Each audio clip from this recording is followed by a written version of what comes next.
Hey there, and welcome to the Bold Badass Business Show, where we bring you badasses from all over the globe who are going to help you boost your business, increase your profits, feel fulfilled in your life and your business. And you all, I'm very excited today to have a veteran business owner who has been in business with his own business for over 20 years. And he has been in the business world working with people on authentic branding for over 35 years, you all. And that is Charley Timmins, the what's next guy. And, I know that a lot of you are at a stage in your life where you're saying, I'm an empty nester now. What's next? Or I've just been part of that great resignation during COVID and, I'm out of the corporate world. What's next? Or maybe you've had somebody leave you. What's next? So that's what we're going to talk about today, as well as your main problem in business and life. So welcome to the show, Charley. Doctor, very, very nice to be here. Thank you so much for inviting me. I've heard wonderful things about your show. I'm thrilled that you're here, Charley. I know we've talked about this for a while, and we are making it happen, which always makes me excited. I know that your message is important, and the length of time that you have been doing this is a huge testimony to your commitment, So I know probably some people are like 22 years, 35 years. Wow, that's a lot. You don't look that old, Charley. But that's a joke, Charley. On Bold Badass Business, we cackle if we feel like it. So I'm wondering, I'm imagining that other people are wondering too, when did you first start doing in some form what you're doing now?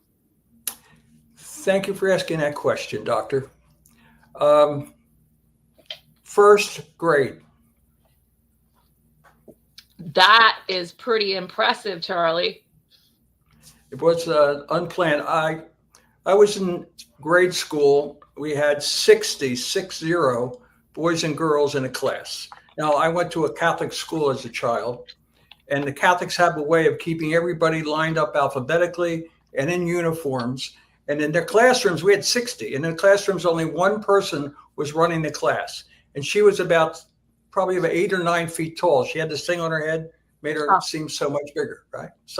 But anyway, she was a pro. She was using 21st century concept called mentoring. She would look around the class, and whoever got completed quickly would be deployed for those who were moving more slowly. Because back in the day, you only moved as fast as the slowest kid. So one day, apparently I finished quickly, and I was getting fidgety. And she said to me, Timmy, that was my nickname, Timmy, go help Mary Ellen. Mary Ellen Bracken in the first row. Now, Mary Ellen Bracken was the smartest and prettiest girl in the class. And I knew back then what I liked. So I took my chair and started moving my chair along the wall because as a T, I was up against the windows. And I was pulling it, making a lot of noise, pulling it around the back. And the reason we moved the chairs is because we used to have to hide under the desk because the Russians were going to bomb us. And so we had to protect ourselves. So I pulled the chair up next to her, and she looked at me with this look on her face like, what are you doing here? I persisted. We got to work. I do not know what her issue was, but we solved it fairly quickly. And doctor, she turned her head at me. She had this beautiful auburn hair, beautiful blue eyes, and she flashed this huge grin at me. I melted. I live for those smiles. She had a breakthrough. She had a light bulb moment. And when I started looking back on my life as to how often do I create light bulb moments, it went all the way back to first grade. I have story after story about how I did it. It was unintentional, but it's part of who I am. And I realized that this is a gift that I got very early in life. And I practiced it without even knowing it. Now I'm conscious about it, and today it's a calling. I love it. It's your superpower, facilitating light bulb moments for people that change their lives. And so important because usually, we can't have those light bulb moments sitting by ourselves trying to figure it out. Have you noticed that? Absolutely. It's hard work. We're not here to do it alone.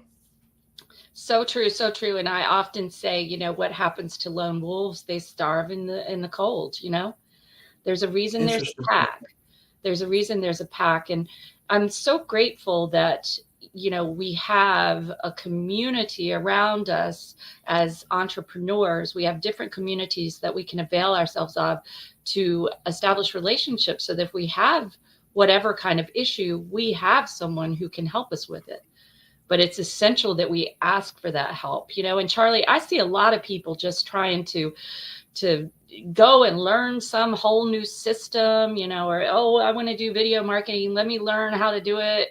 They're not going to even get to the video marketing because they're trying to make themselves an expert into something that's not their expertise. That's a great point. That's a great insight, Doctor. Great insight. You can just call me Dr. Barnsley. When you say doctor, I'm like, oh God, I just went to the doctor today. Where are they? Dr. Barnsley. Well Or earned. Dr. B. It makes me feel like a rapper, Charley. Ooh, Maybe we'll do a rap today on Bold Badass Business. You never know. Dr. B, There you're you in go. charge. I love it. And Charley T. Dr. B and Charley T. There we go. We got it. Uh-oh, be careful now. Yeah, I know. It's like Charlie's Angels. There you go. So, this topic that you and I brainstormed about, I love it because I found some of the questions that I ask people, such as, what do you really want? If you only had 30 days to live, what would you be doing, and who would you be doing it with? Who would you be spending your precious time with? Some of these questions are, what are your highest values? People have never been asked. They've never been asked these questions. And so I love that you're the what's next guy and really helping people to delve. And I'm curious, and I bet others listening are curious too, about some of the questions that you really like to ask people. Well, I've been accused of going very deep very, very quickly. I just have a very curious mind, and people fascinate me. They're a huge puzzle, Dr. B, trying to figure out what's motivating them, what's driving them, why are they making the decisions they're making. And oftentimes they just don't know. Imagine a 55-year-old man who, after 25 years of growing his career by moving around and following titles and money, suddenly realizes what's next. When he looks back, he can't explain how he got here. Why did you take that position? How did it align with your purpose, with your long-term vision for yourself? They just simply know, because we're not taught how to do this. When we're a child, as you know, we live in our own little bubble. The minute we get socialized, or as some people like to call it, domesticated, what ends up happening is we stop being ourselves and we start adapting our behavior to fit what we believe other people want us to do. We look at the symbols of success and we say, how do I get that? What do I need to do to get there? And what we do is we follow paths that other people have followed. They're not necessarily right for us. We have to find out what's right for us. So throughout my career, I've had 6 distinct careers. I've had 15 distinct jobs, many of them more than once. And I've been told to leave. We don't need you anymore. Thank you for your time. 5 times. And when I look back on all those 5 times, I was doing something for that employer that was not consistent with my purpose. When I look back, no wonder they asked me to leave, because when I'm not living my purpose, I'm an unhappy camper. I kick the can down the road. I'm not nice to be around. I ask a question that drives people crazy. Why don't we try a different way? If you're in charge and you have an employee constantly questioning the way you're doing it, you become quite irritable. And therefore, they asked me to leave. And I realized that. When I look back at my career, the things I was most proud of, where I had the greatest impact, I was trying to find a better way to do something for my clients, for the company, for myself. And sometimes there's resistance because people don't want to change. They want to keep things the way they are. And that's not in my DNA to do things that way. It makes for a good entrepreneur, because we've definitely got to be revising our systems and our ways of operating all the time. based on new input. So it's helpful when you're in business for yourself, because how are you going to fire yourself, right? Hey, could we do things a little differently? Yes, we could. You can have a conversation with your own self, but when you're working for someone else, yes. I had this experience too in academia, Charlie, where I was seen as an upstart. Really? Really? Oh, Is yes. that the term they used? No, that's my term, upstart. Okay. Oh, yes, upstart. Because I would ask questions and I questioned things and I saw different ways that we could do things that were more progressive, and it wasn't really welcome. But I'm grateful No. for that now because it got me out of that, Charlie. I was like, do I want to stay here and hit my head against the wall trying to change people who don't want to change, and a system that's stuck like solid in cement, like a fence post? What caused you to do this type of work? This is an interesting question. What caused me, I would say, Charlie, is just really seeing the change I could make for people when I was working with them on their personal and their professional growth. That really, which you called a smile, and I just Yeah. call it the transformation of somebody leaving behind a lot of burdens and a lot of hard stuff from the past and stepping into a future with excitement. And I saw that happening a lot. And I saw that happening while I was in graduate school, while I was teaching Reiki. I would train people in Reiki while I was also teaching at the university and doing my graduate degree. And those were the weekends I lived for. Those weekends of that transformation, that I got to spend that time with people. And there was no grading, there was no judging. It was just an open space for people to be who they are. Well, I can feel the passion coming from you as you Yeah. tell that story. Yep. You asked me earlier, what questions do I ask? That's a question I ask. It's Yeah. like, how'd you get here? What's the journey been like? How did you end up here? And their energy goes up when they're talking about something that they have passion about. And passion is usually tied to purpose. Because again, our purpose is why we're doing what we're doing. And if we're not passionate about it, why are we doing it? Because then it becomes work. You don't go to work every day, Dr. B. I don't. You have a calling, and you're impacting one life at a time in hopes that they affect people. It ripples out. That's exactly right. So entrepreneurs tend to look for white space, areas that aren't being touched or impacted by others. And they say, I am going to do something in this space that hasn't been done before. The thing that I notice is that many times people fail in business because they're doing what other people are doing. They haven't found their unique difference, their value proposition that is distinguished from everybody else. That's what gets people attracted to you. I haven't heard anything like this before. This is unusual. How do you do it? You have to get their attention, and it can't be by being the same old, same old. You do not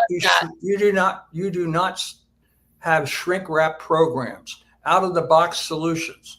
Everything that you do, and I admire you for this, is tailored for that individual. Therefore, they aren't going to get it anywhere else except you. They're not.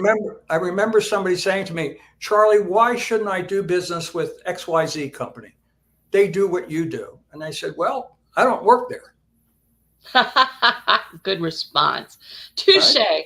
Well, there's something I want to pause for a second and come back to what you said about your value proposition. Now, those of you who are listening, who are thinking about starting a business or new in business, may not know your UVP, your unique value proposition, is one of those business terms. And it's about being able to explain what really differentiates you, what makes you different from every other person who's a coach, or every other person who's a speaker, or every other person who's an electrician, whatever it is you do. So the UVP is very important. And I like to change it, Charlie, too. And I call it the USP, which is unique soul proposition.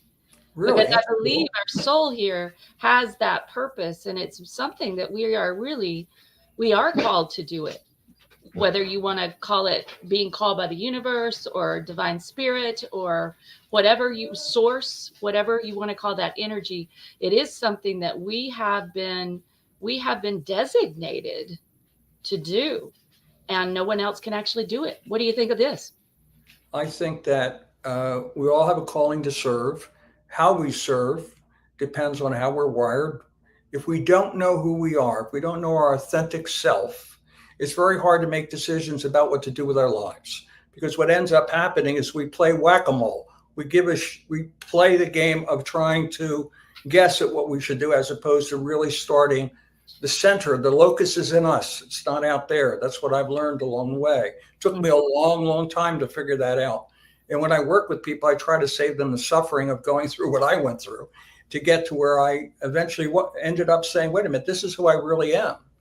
And this is how I want to serve other people to help them find themselves so that they can move forward and have the impact they want to have. I mean, most people, as you know, are able to retire in their late 50s or 60s. The question I have for them, what are you going to do for the next 30 years? Sit around and give it. Too many of them retire into the earth or into an urn. Viktor Frankl in Man's Search for Meaning said, without purpose, you die young. You die quickly. Yes. So my question I say to people, what kind of life do you want to have? You can design the life you want, but it starts with knowing who the heck you are. You don't make a bet unless you're fairly certain of the outcome.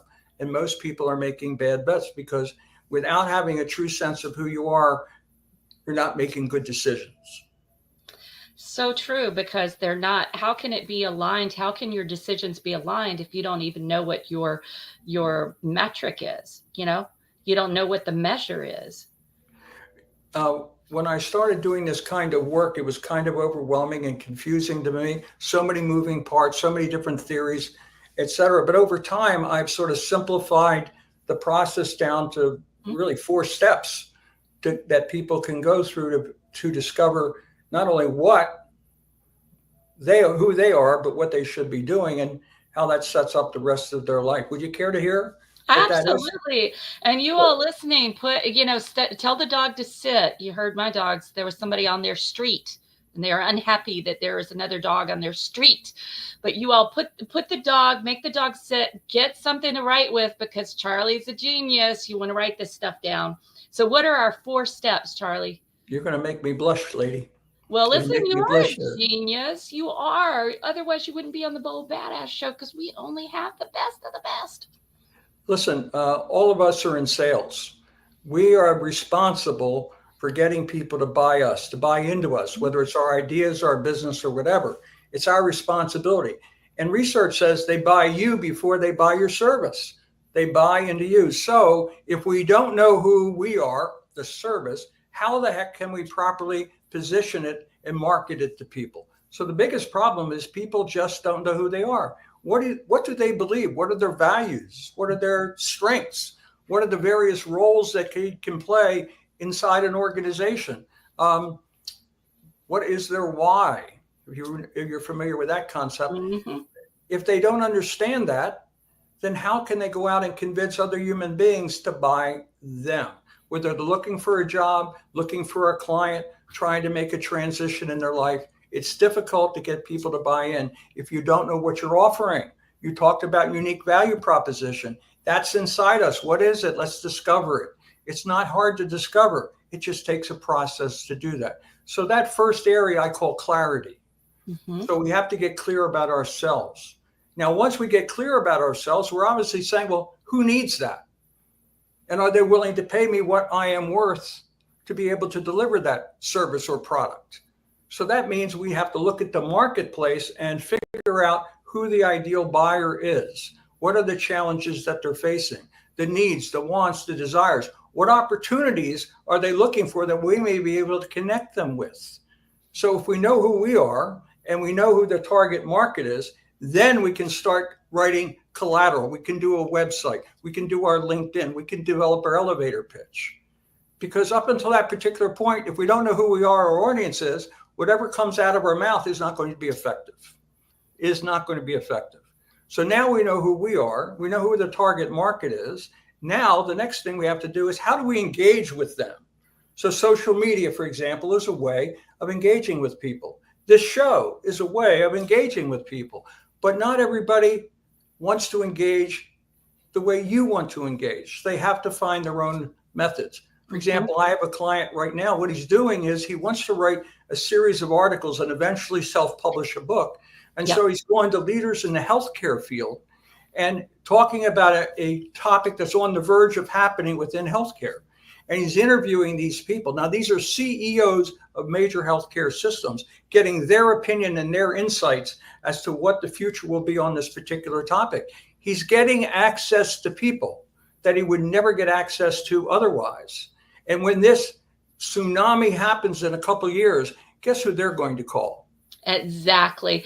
And that relationship, hopefully he's cultivating that relationship, It's one of the major reasons, actually, Charlie, that I started this show is I wanted to have great conversations with kick-ass people who are doing great work in the world. And I wanted their message, like you say, to ripple out. And I wanted to share, I wanted us to be able to debate and talk about these things that are usually not talked about in business. So much of what we hear in business circles is really just, like you say, it's a cookie cutter. And it's pretty boring cookie cutter at that. I like to provide the contrarian cookie cutter where we'll actually dissect some things and give some new ideas, Well, there's an episode on the Seinfeld series where George, the character, is advised by Jerry to do the opposite of whatever he thinks he should do. It's a very, very funny episode. And George has fun with it, and it pays off because sometimes we have to do the opposite. We have to get outside of our comfort zone because that's where the future is. We have to push it. But if we don't know who we are, we don't know what we have to offer, we don't know who our target market is, how can we package that and present it properly to get people to invest in themselves with us so they can grow and expand? And then the fourth area is continuous learning and mastery. If people get to a destination like, okay, I bought a franchise, that's not the end of the line. That's the beginning of a new chapter. And they have to continue to develop mastery over how to work with employees, how to deal with limited resources, how to market to, let's say, business to consumer, when before they may have only been business to business. All of this requires them to continuously grow and expand. I get a lot of referrals from people who say, Charlie, I have this friend of mine. He left corporate America. He got off the merry-go-round. He decided he was going to trade his time for money as a consultant, and he's in trouble. So he's referred to me. We have a conversation. At the end of the conversation, they'll usually say, well, what do you think? I'll say, do you want Coach Charlie or do you want Charlie, the friendly guy? And they'll say, Coach Charlie, of course. And I said, I know what the problem is.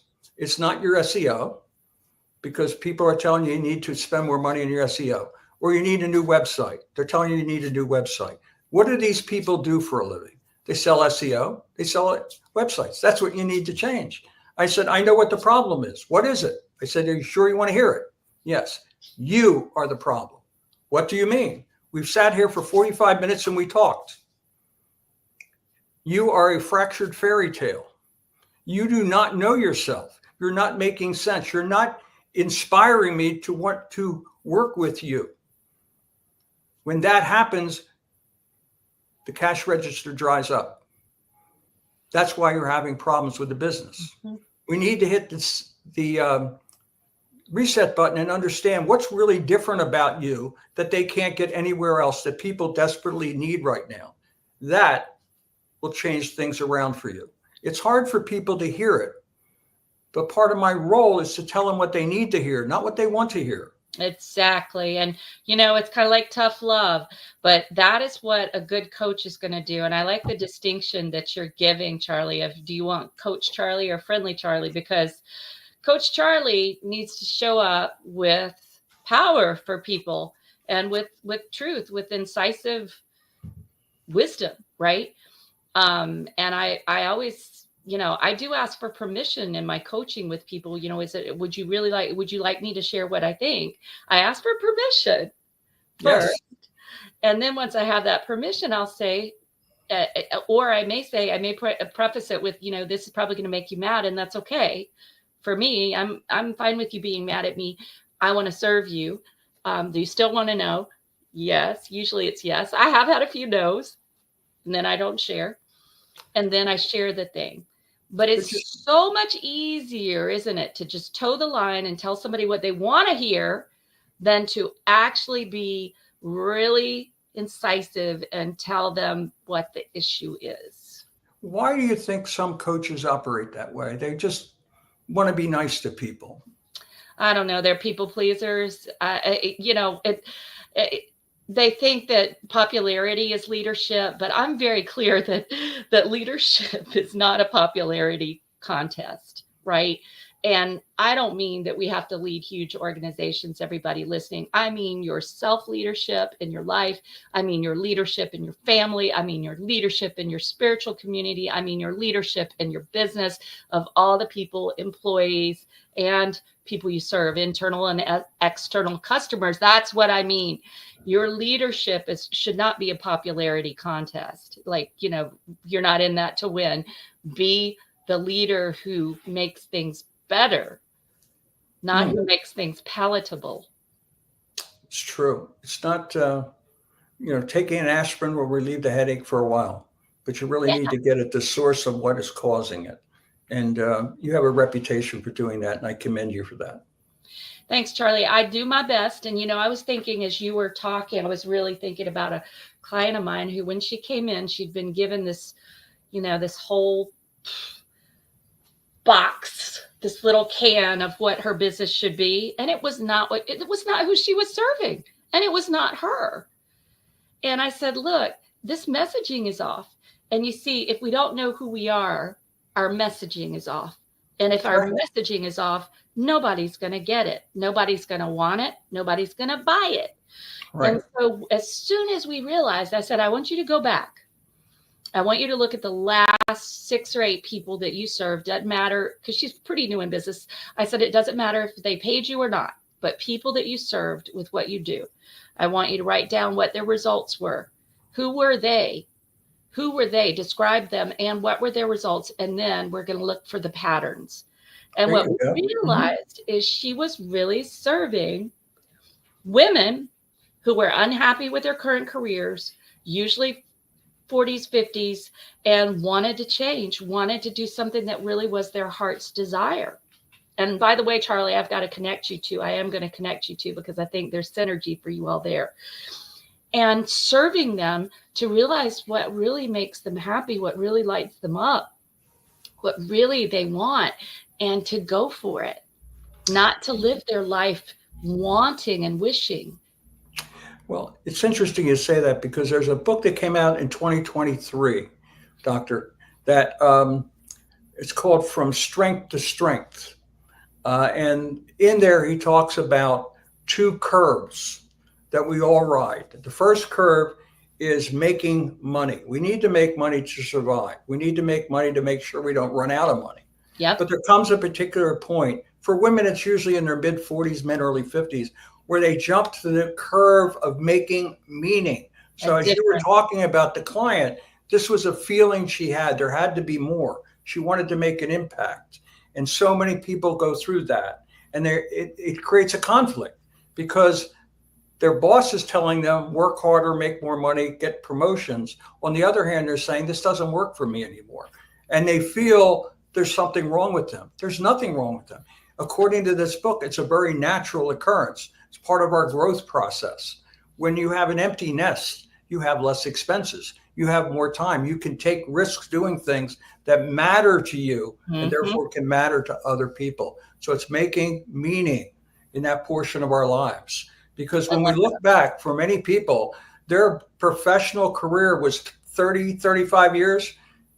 Time after that was 40 years for some of them. What did they do in those 40 years? Some will sit around and have daily organ recitals. They'll talk about their pancreas. They'll talk about their bowels. They'll talk about their organs, right? They could be doing so much more with the talent, gifts, and networks that they have. So true. And I really don't believe in any way in retirement, really, because we're all meant to be on purpose and be contributing.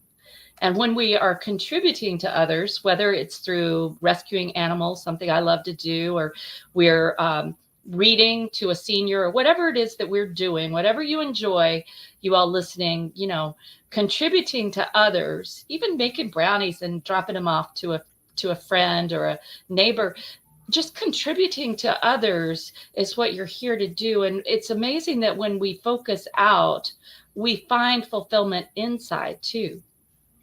Well, that's saying when you give, it'll eventually come back. It's not going to come back possibly directly from the other individual, but the universe has a way of saying thank you and presenting us with opportunities that may never have come our way had we not been giving to other people.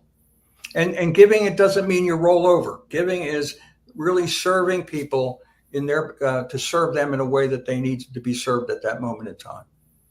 Yes, and sometimes the service we give people is a service that isn't exactly, it doesn't look like service. Right now I have someone who's overstaying in an Airbnb of mine, Charlie, and I just did a Facebook Live about it recently and just talking about givers and takers. And I'm serving her by evicting her. That is service, because it is not good for her integrity to be out of integrity. There you go. That's it. It's service, and it's not fun, and I don't enjoy that piece, and I don't like hiring a lawyer and going to court or any of that. And at the same time, it's serving her, and it's also serving someone else who she is showing this to, which is her daughter. She has a 17-year-old. 17-year-old's watching mom live off of other people. Not okay. And it's awesome. So I'm serving her daughter, and I'm serving anybody in the future she might think about doing this to. It's not okay. So we serve sometimes, you all, and it really, coming back to tough love, it looks like tough love. Service could be stop focusing on your stupid website. That's not the problem. The issue is you're not going out.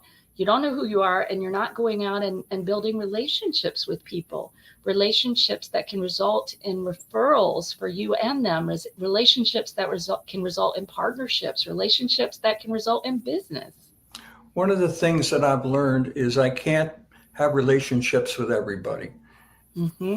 One of the assessments that I've taken, and I have all my clients taken, identified that there are only 13% of the people that have a why similar to my own. My why is to find a better way, right?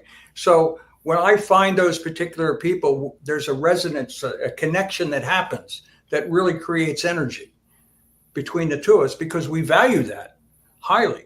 So I'm looking for people that have a sense of want to make a contribution.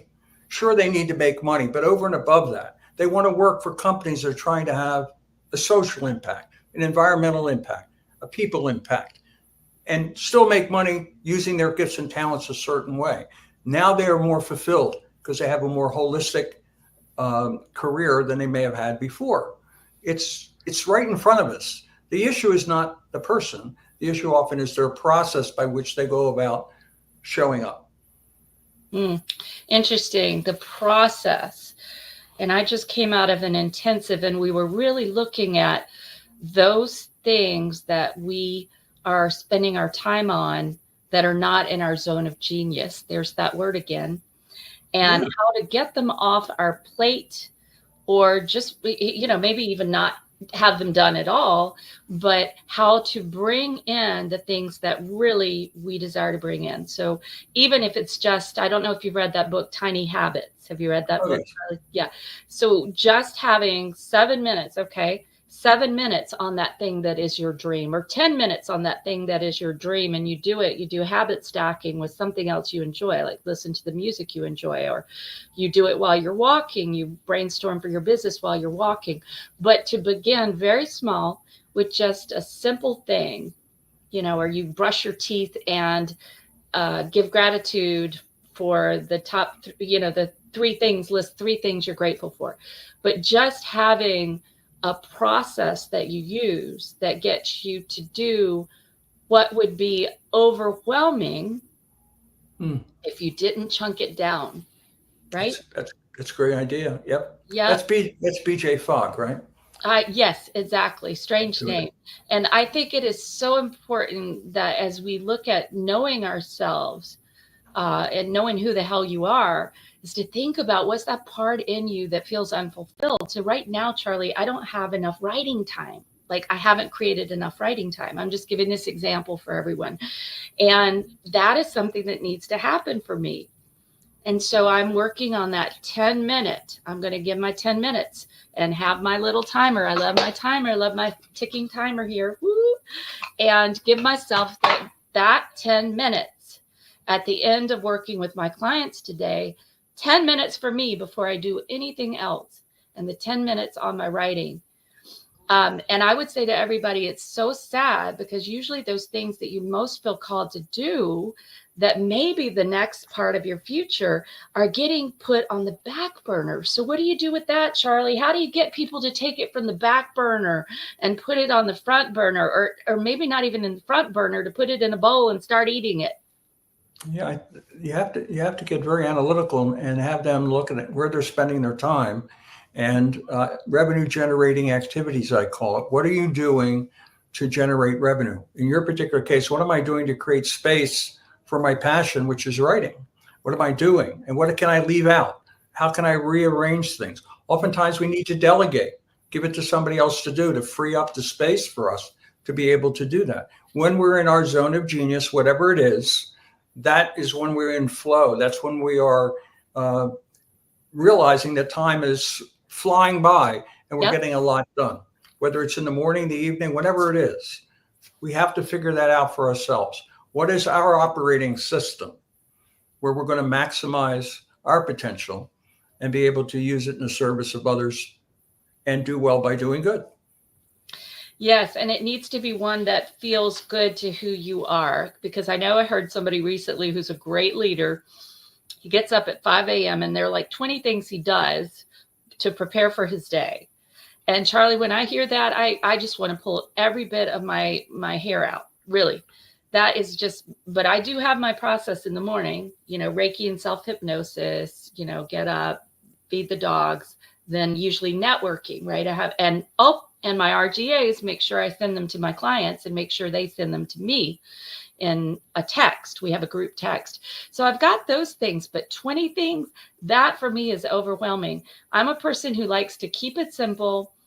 I know simplicity means it's going to get done. Chances Mm. are it's going to get done. But when it's 20 things, it just feels to me like I have to. So I just want to say to everybody listening, make sure that the process you have makes sense to you. It's kind of like a filing system. I really don't care how you file things. If you use Evernote or you use a wooden file cabinet, but with different little things you handwrite on the hanging folders, but knowing yourself and knowing what you will actually use and what makes sense to you so that you can find what you want. Yeah, Know that. and everybody's system is different, and Mhm. they have to find what works. And I oftentimes people question, why do I need a coach? Why do I need a coach? And I tell them, well, first of all, never budgeted for a coach. You don't start the year and say, I'm going to set X amount of dollars aside for a coach, but you just defined it. Is somebody who's going to help you make those decisions. They're not going to do it for you. They're going to guide you and help you evaluate what's important, what's not important, what needs to get done in alignment with your purpose. So it starts with purpose. If we don't know our purpose, if we do not know our why, it affects everything that we do. We can't make good decisions without that as an anchor. It helps us filter out information that we should not pay attention to, that's distracting, and have us focus on what is important. The former head coach of the University of Alabama football team, Nick Saban, every year he would get 40 or 50 new kids come into school. All these kids were superstars in their communities. All of them had statues erected at the football field before they graduated. And they all come in and they're all rookies as far as he's concerned. And he sits down with them and he was asked, how do you mold this team together? He said, I tell him two very simple things: starve distraction and feed Mm. focus. Distraction, the media, is a big distraction for his program. Um, uh, Men and women that are after the students, that's big distraction. Mm-hmm. Other students, but focus on what they need to do to be able to perform. He had a winning program every year as a result of those two simple things that he used to get kids in alignment toward his goal of winning a national championship. There's a lot to be said about that particular philosophy. Simple, like you said. Starve distraction and feed focus. Those are true gems right there. Starve distraction, feed focus. And it is that lack of focus that that takes people on a really bunny trail, down a bunny trail with their business. Yeah, We've it's all true. seen those people who are serial entrepreneurs who every year they have a different business. Stop, Correct. Well, stop, since stop, stop. during the pandemic, you and I spent a lot of time in Zoom in all kinds of different rooms with all kinds of different people. What I was amazing over that period of time, I saw people go through 2 or 3 different iterations of their business. What are you doing now? It's 180 degrees from what they had committed their life's work to doing. It's reacting to what the marketplace wants and feeling that that is their purpose as opposed to what's going to satisfy themselves on the inside. It's an inside out process that most people do not know how to do. You can't do it by yourself. It takes forever. I'll swear to that. It took me forever, years to figure it out. So it doesn't have to be that way. Clock's ticking. The world's waiting for you. And there's always another level. There's always another level for every single one of us, which is why I always have coaches, always. And I love investing in them because they invest in me. They invest in me and they ask me the questions that allow me to overcome my blind spots. And they ask me the questions that encourage me to actually delve. This weekend, I came up with the coolest thing, Charlie. I'm so excited about it because I had an issue, right? The issue is I wanted to have more productivity working with my VA. And, I was feeling like there's not enough happening there and that it's very scattered. And so I created a whole schedule about the hours for Monday, Tuesday, Wednesday, Thursday, Friday. Each day is focused on a different aspect of our promotion and marketing. So day 1 is follow up and prep for shows. And I have it broken down into tasks and a checklist. Day 2 is this, day 3 is this, day 4 is this, day 5 is that. And there will be daily reports given back. And I'm so excited about this. And this was not something that we actually hammered out in the intensive I just got out of that was with one of my coaches, 2 of my coaches actually. It wasn't actually an exercise there, but as I listened to another exercise that we were on, this came out. I said, oh, wow, that's what I've got to do. And I knew it. It was absolutely catalyzed by the event and the coaching that happened, not just of me, but of other people this weekend. So I would just want everyone to really hear what we're talking about. What Charlie's saying is about always having a coach is important, and investing in that for yourself because you deserve to really know who you are. You deserve to have those questions asked. And my experience is that no one else is going to ask them. If people do not know what drives you, what you're passionate about, they may not approach you with an opportunity that's perfect for you because they don't know who you are. Mm-hmm. Yeah.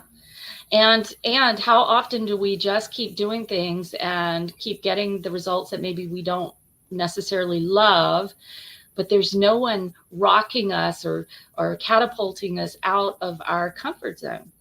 So we're just trundling along, like a hamster on a wheel and going slow on that wheel.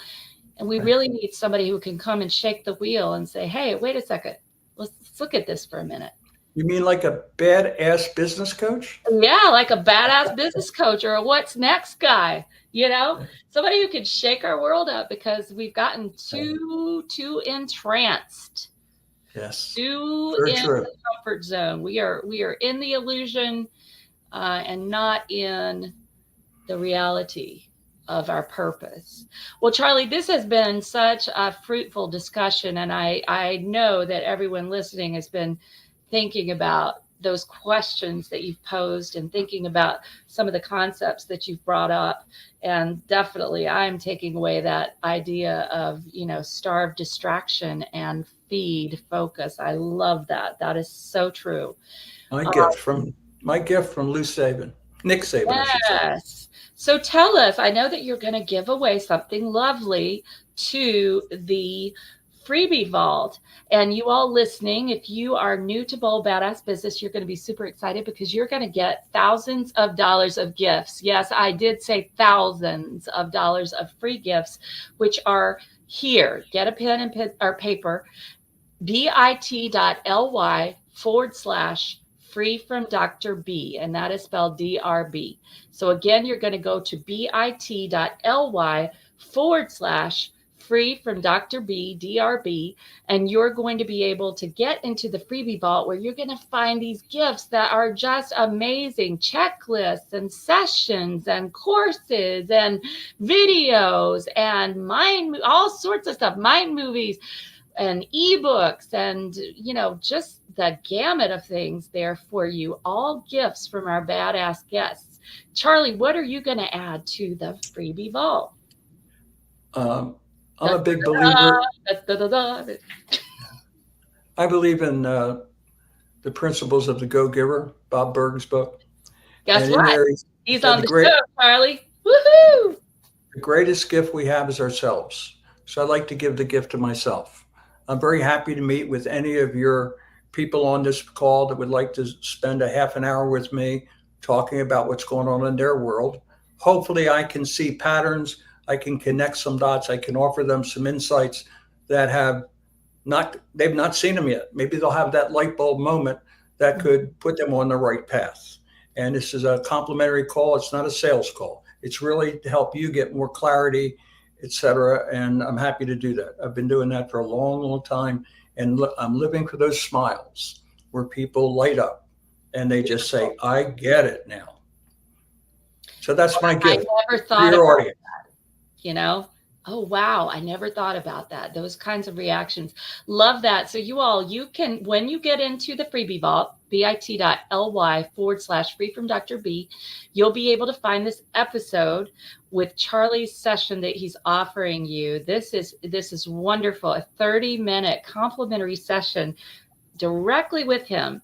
That is quite the gift, so that you can talk about some of the things you have listened to, some of your ahas in this episode, for instance, or you can have him ask some of those questions that he asks his clients, which help them to know what really is next for them and what they really want to be next in their life. And sometimes they're one answer away from finding out. I love that. That's a great way for us to end. Sometimes you're just one answer away from finding that your next level, your next level of fulfillment, success, joy, contribution, all of that. Well, thank you so much, Charley. Loved this interview. Great to have you here. And those of you listening, remember that every week we have a badass guest, 4:30 p.m. Eastern on Fridays, 1:30 p.m. Pacific. So share this, like and comment. Tell us what your ahas are.